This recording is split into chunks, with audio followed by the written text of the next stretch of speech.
Hello and welcome, I'm Kasey. Today I'm going to be taking you through how to start to get used to getting into your crow pose. So if you're brand new to crow pose, that's totally fine. I'll help you with that today.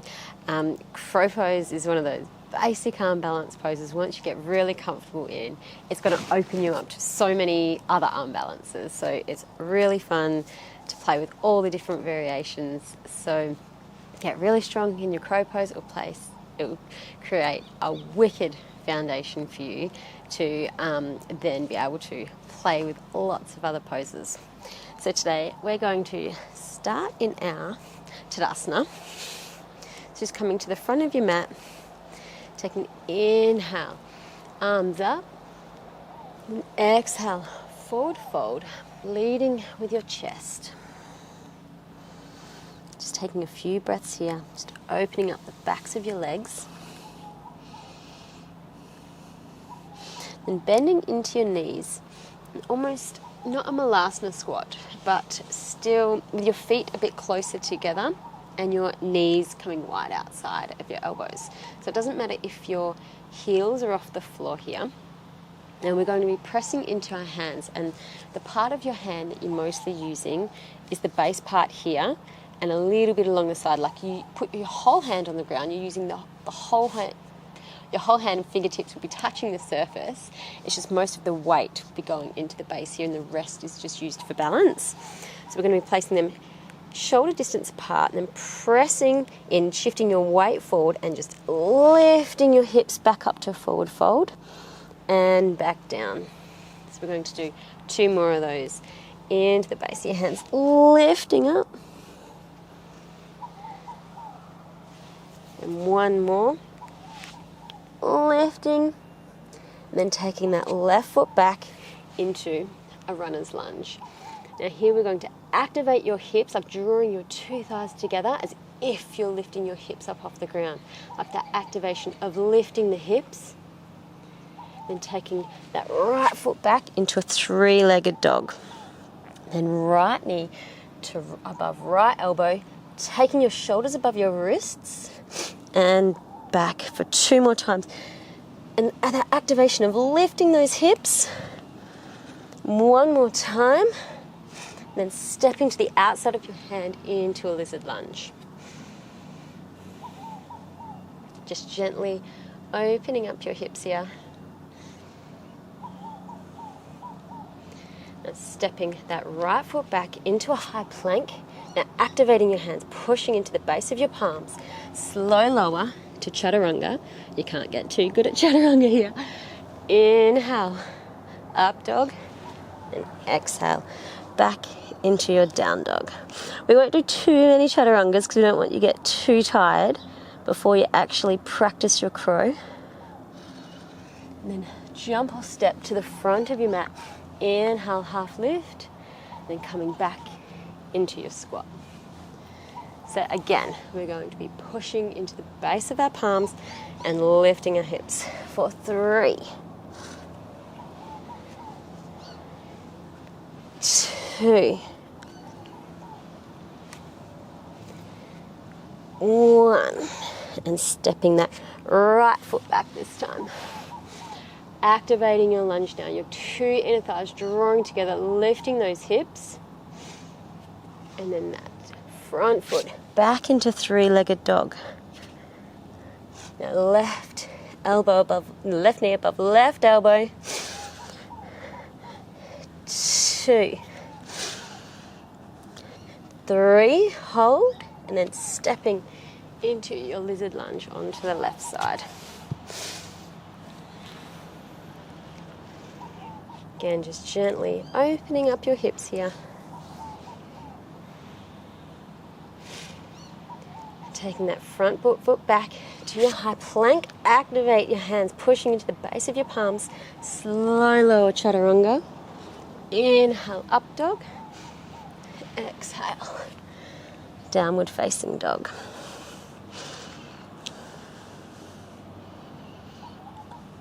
Again, jump or step to the front of your mat.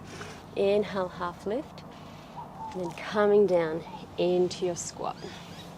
Now here we're going to have a little bit more of a play with lifting our feet off the ground. So there's either crow and crane are very similar poses. So with crow, your knees are more to the outside of your arms, hugging in. With crane, they're more under your armpits. There's no right or wrong. You choose what's right for you while you're still learning. Crow was easier for me, so I stuck with that. So if you're wanting crane, you're wanting to get your knees up underneath your armpits. Crow, they're more out to the side, but you're going to be squeezing them together, hugging onto your upper arm.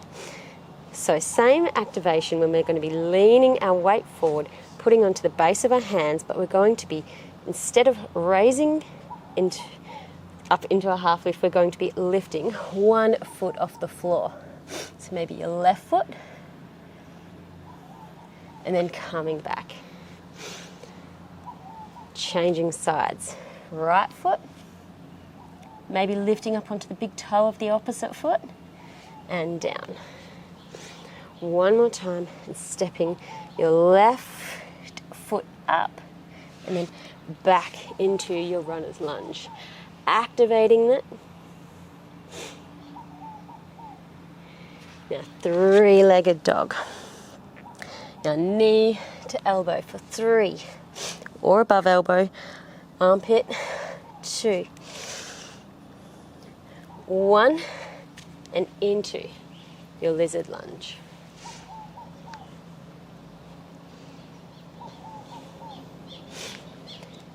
Into high plank. Activate your palms. Slow lower chaturanga. Inhale, up dog. Lift your hips into your down dog. And step or jump to the front of your mat. Inhale, half lift. And back down into your squat. Same thing. So you're going to be lifting 1 foot at a time, maybe going onto the big toe of your floor foot, of your seated foot, the foot that's not lifted. So rolling over, lifting that foot and back down. Onto the other side. Lifting, maybe playing. And this time, the right foot will be stepping back, lifting up, stepping back into your runner's lunge. Activating your hips, turning them on, lifting. Front foot back into 3-legged dog and coming in for 3, 2, 1. And stepping down into lizard lunge.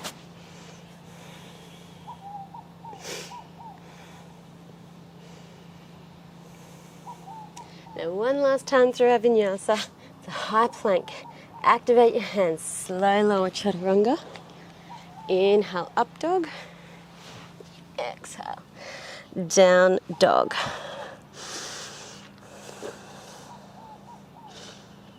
Now coming forward to the front of your mat.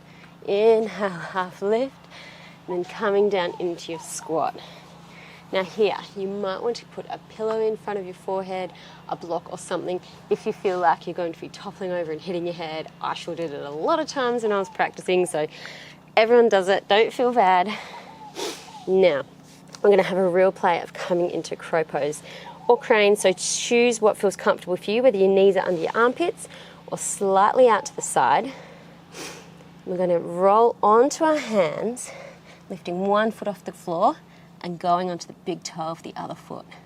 Maybe you can lift that up, bringing your toes to touch, lifting your hips, activating, pressing into the ground with your hands. And if you fall out, just come back in. Have another play, go around with lifting the opposite foot up off the mat first.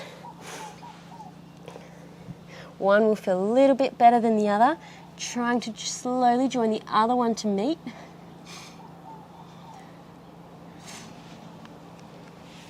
Again, if you fall out, just reset yourself and come back in. If you find taking 1 foot off the ground a little bit too hard, try taking them both off at the same time. So hands shoulder width apart, pressing into the base of your hand, transferring your weight onto your hands, and maybe it's easier for you to lift both up at the same time. It does take a bit of practice, so keep coming back to it. You can keep practicing that for a little bit longer. Just don't fatigue yourself too much, because that's when you're more likely to hurt yourself. And just keep coming back to this class, and I hope you enjoyed it, and let me know how you go with it, and I hope you see some progress. Have a lovely day. Namaste.